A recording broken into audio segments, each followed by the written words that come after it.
taking a new course or learning a new skill or a complete life do-over.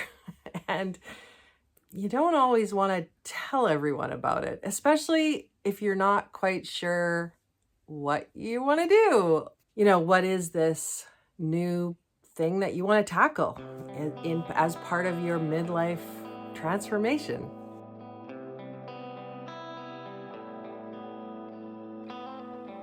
Hi, I'm Caroline Leishman, and welcome to Fireside Rebels. Today we're going to talk about the power of stealth reinvention. Sometimes you want to start something new, whether it's a new project or a new job or taking a new course or learning a new skill or a complete life do-over. And you don't always want to tell everyone about it, especially if you're not quite sure what you want to do. Like, is it a project? Are you thinking you want to maybe write a book? Are you thinking you want to take a watercolor painting class? What is this new thing that you want to tackle as part of your midlife transformation? Until you figure it out, it's a good idea to just start doing it in stealth, in secret, undercover. You don't have to tell everybody. You don't have to make a big announcement. You don't have to do a post on Instagram. You don't have to do a big reveal until you feel you have something to talk about. So today we're going to talk a little bit about just reasons to keep things a secret and little strategies around that.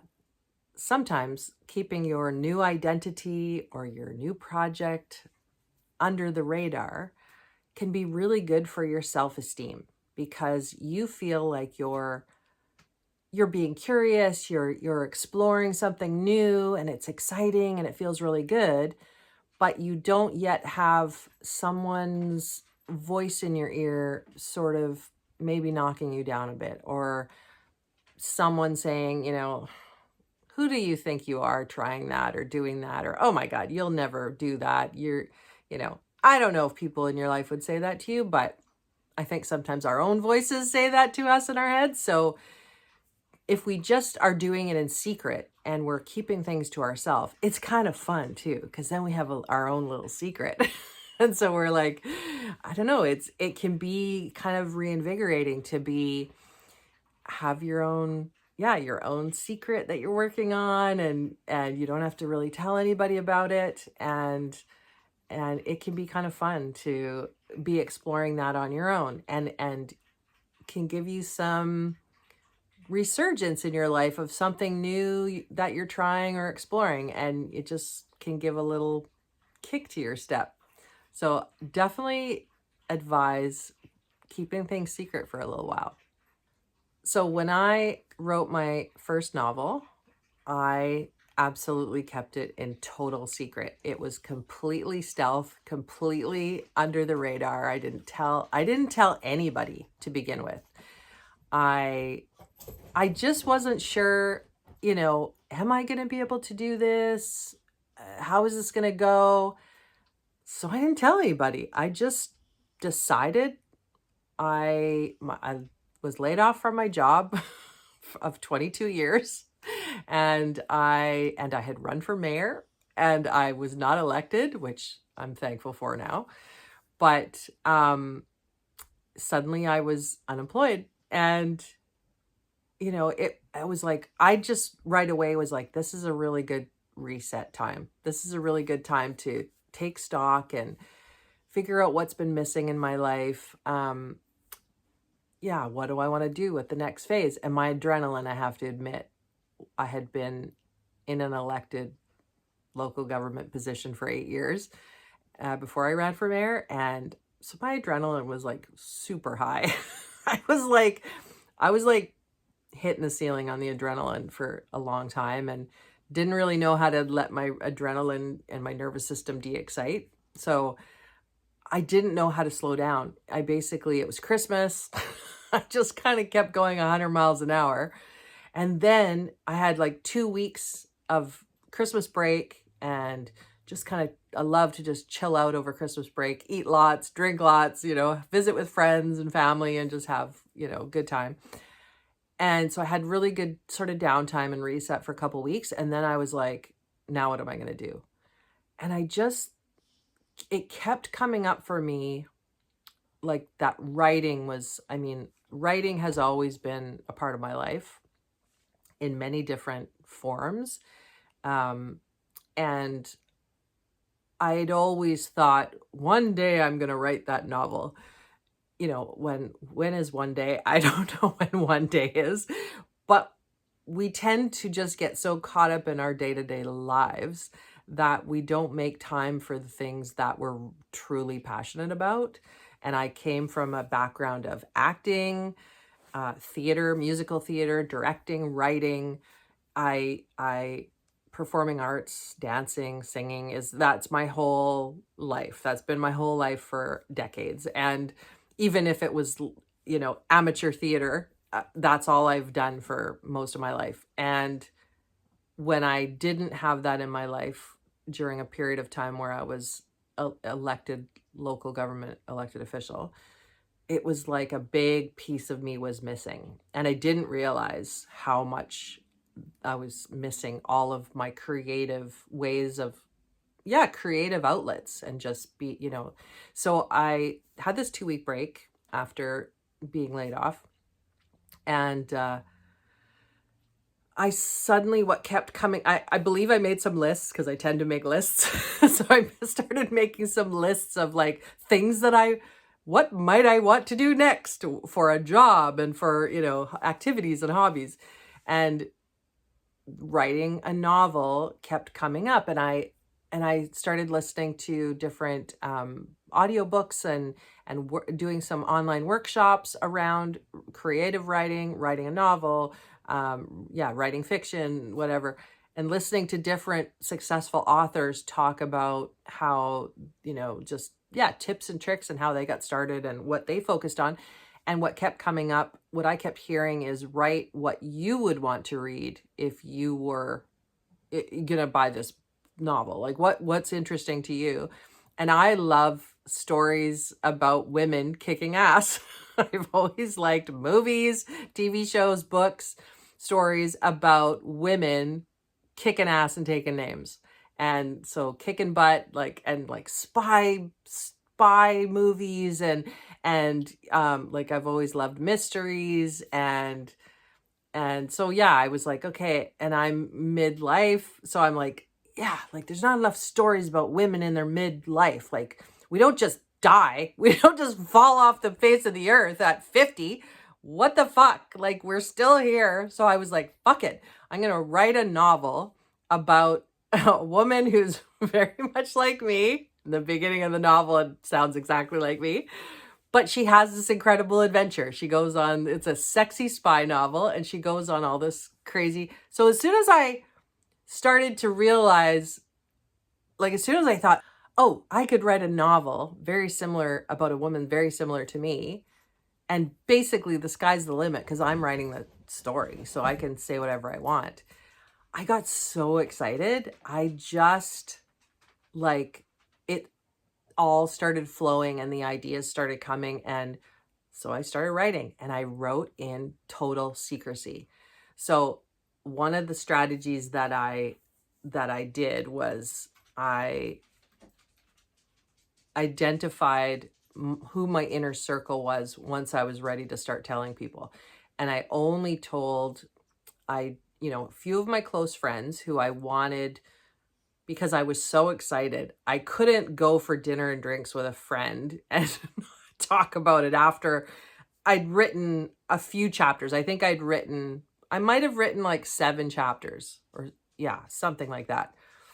And decided, okay, there's going to be a few of my key friends who I'm going to tell, only a few of the people closest to me.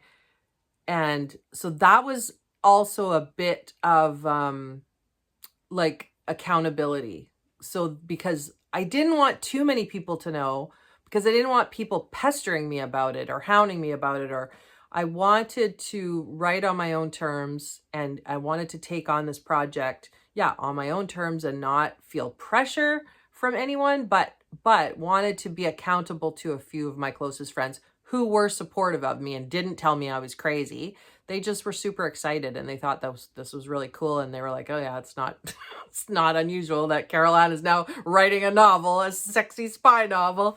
And they would kind of laugh, but it was like, yeah, that sounds about right. So but I wrote, yeah, the first probably 7 chapters in complete secrecy. And that was super fun.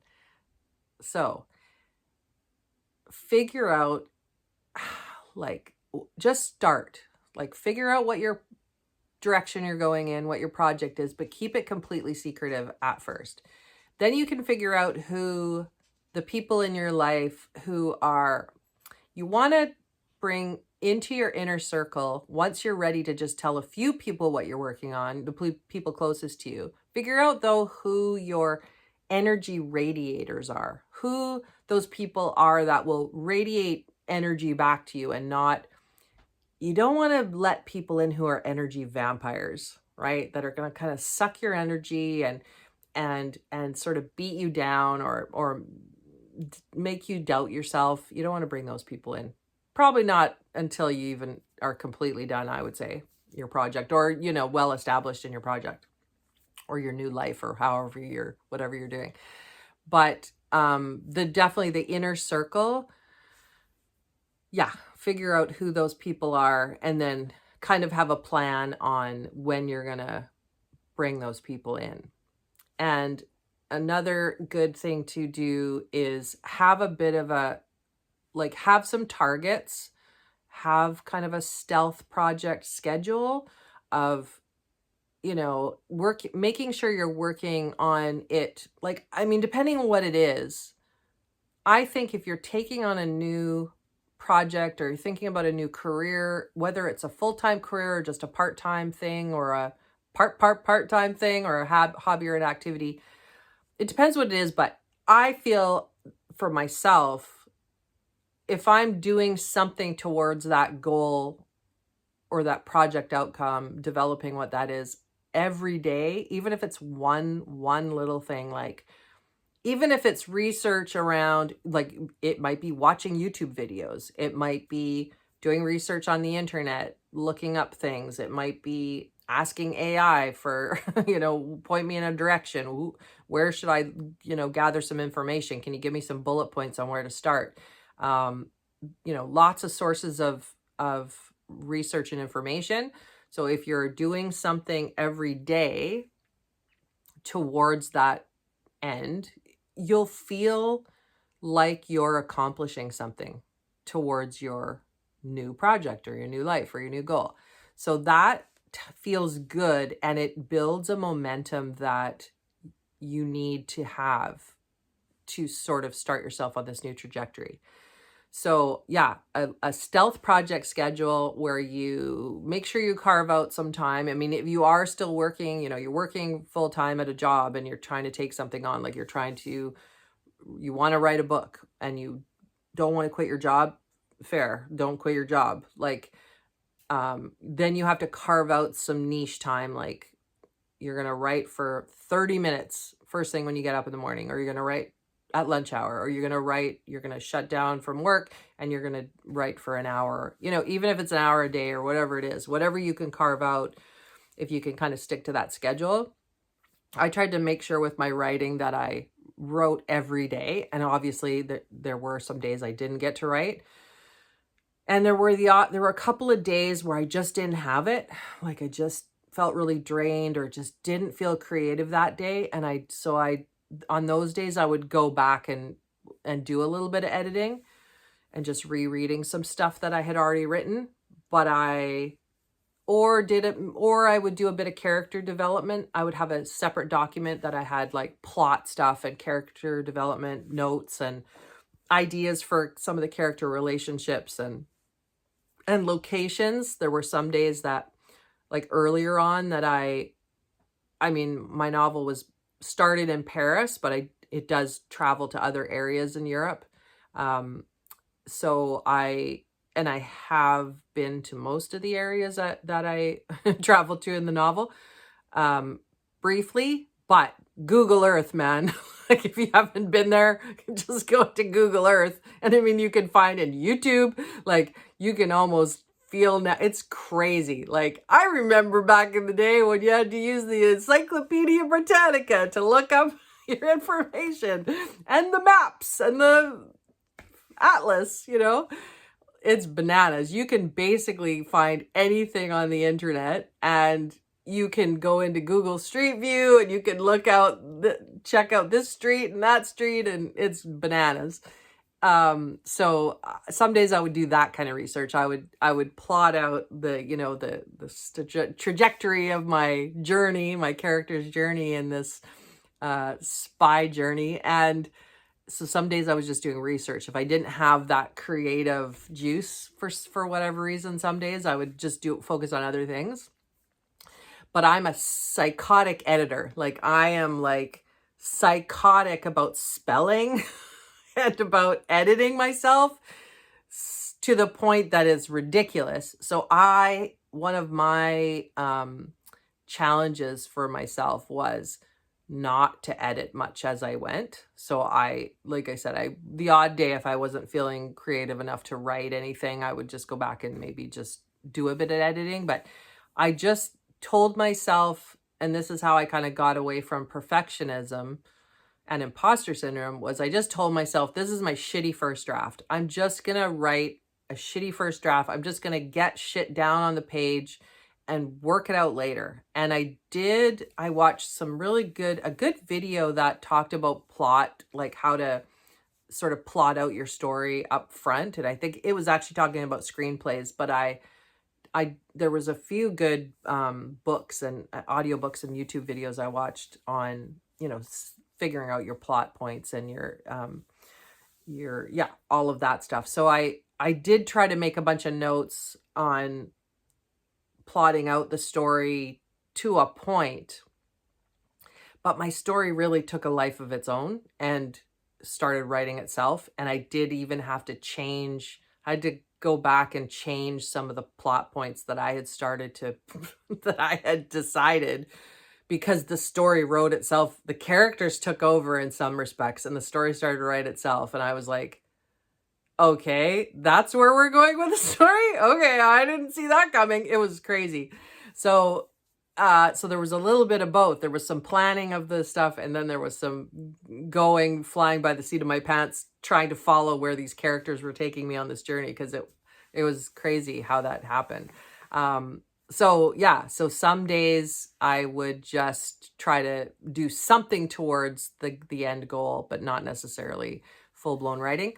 So depending on what your project is or what your goal is, stealth schedule, project schedule, and setting micro milestones is a good thing. So I would try to I'm going to write, my goal, like one of my first goals was to write 1,500 words a day. And I didn't always write 1,500 words a day. Let's be honest. Some days I wrote more. So it kind of worked out. But I kind of plotted it out and I was like, okay, if I can write 1,500 words a day, that means it's going to take me this many days to get to 70,000 words, because I had decided 70,000 words was going to be my novel, and ish. And so I had micro milestones where I decided, you know, this is how many words I'm going to try to write a day. This is where I want to be by such and such, you know, spring break. And I went with one of my girlfriends. We took a trip to Paris. She went and did a course over there, and I met her. So I went to Paris and wrote for a week to also try to nail down some of my locations, and make sure that the journey that my protagonist was on logistically made a bit of sense in Paris, because I had been a couple of times to Paris and I was trying to recreate some of the scenes and venues and journeys through the metro and just certain things, obviously from my town with, you know, and from the internet. So it was great. I spent a whole week by myself writing and sort of walking the footsteps of my protagonist on the journey and making sure that it made sense in this chapter, that she started at this location and she, you know, met up with somebody and walked to this, like made sure that things logistically made a bit of sense that were key, like landmarks and that. So that was great. And then my friend got out of her course and we went and cruised around and had fun for a week too. So that was good. But so I had a certain milestone for that for, I don't know, it was April. I think we went in April. And so whenever there was kind of holidays, I'd be like, okay, I hope that I'm at this point by such and such a holiday. And then by the summer, I want to be at such and such a point. So micro milestones are, yeah, really good way of you giving yourself kind of kudos and validation before you've told many people, because you don't have that feedback that we kind of have gotten used to with social media likes and you know, people giving us instant gratification feedback. If you're keeping it stealth and you're keeping it secret, you don't have that. So it's good to have little milestones and little things that you can kind of check off and be like, okay, good job. I'm doing good. Things are happening. So also good idea is to have, you know, they call it on Facebook, they call it vague booking when people like do a real vague post.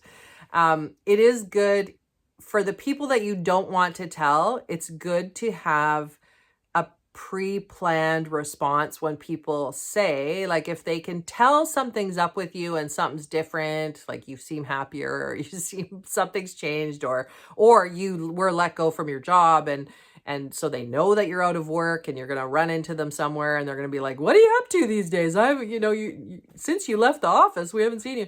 Like, have a planned response that's pretty vague, but leaves people satisfied so that they don't pester you. Because if you also kind of drop a hint, like, well, I'm working on this really great secret project, they're gonna be like, oh my God, what is it? They're gonna pick away until you blow and you say, actually, I'm writing a novel or I'm painting a masterpiece, you know, like whatever it is. I'm studying to become an astronaut, like whatever your thing is. You don't want to let that out to people too soon that you don't trust, that aren't in your inner circle. So having a pre-planned response that is just enough to be like, oh yeah, I'm just, you know, I'm kind of clearing out some old stuff right now. And I'm working on some things, nothing, you know, just kind of being curious and feeling things out. I don't know. Nothing too exciting right now, you know, is kind of some kind of response like that. And then they'll hopefully stay out of your hair. You should set a date to roar or to launch. So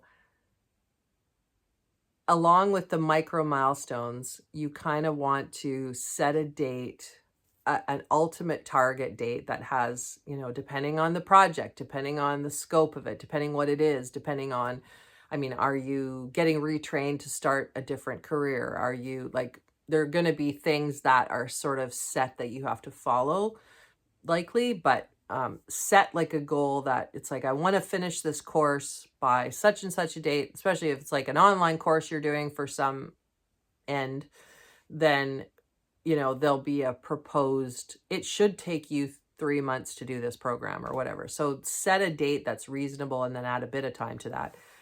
And be like, that's what I'm hoping my goal is, to finish this by such and such date. And then that also gives you something to mark your time and be able to see, you know, feel good about your progress and how you're doing. And then also the date that you're going to go public. So depending what it is. I mean, if you're applying for a job that you don't know you're going to get, obviously you're not going to go public until you have the job. But if you're doing a self-determinant project like writing a book or, you know, taking up painting where you're working on some different painting projects, then it's maybe a little bit harder to assess when to sort of go public and launch. So But yeah, you'll know when you feel, well, you might not know. You might be doubting yourself and not, you could get stuck in the stealth mode is sort of the last point I want to make is don't get stuck there. Don't get stuck in stealth mode and keep it private too long, because you do need to, I mean, definitely that's where it's good to at least bring in a few friends after that short, quiet stealth launch time. Then you've got that accountability. You've got people that can check in with you and be like, how are you going? How are you doing? How are things going? Like, I'm excited to read your book, or I'm excited to see your painting, or I'm excited to hear you play your new instrument. So that, yeah, kind of keeps you honest with yourself. Because if you stay stealth and don't tell anybody for too long, you could likely it could just fade into nothing, right?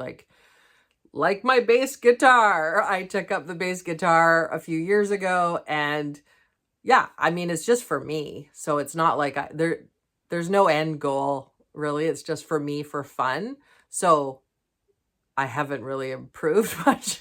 Like I keep playing the same songs over and over again, and I have to, not that I have to relearn them over and over again, but my fingering technique, my plucking, it's like, it's not getting any better because I don't practice very much. And there was no end date, and there was no, I'm going to play in a band and we're going to play a concert by like that. Those are the types of goals that one should have if they're actually going to take something seriously.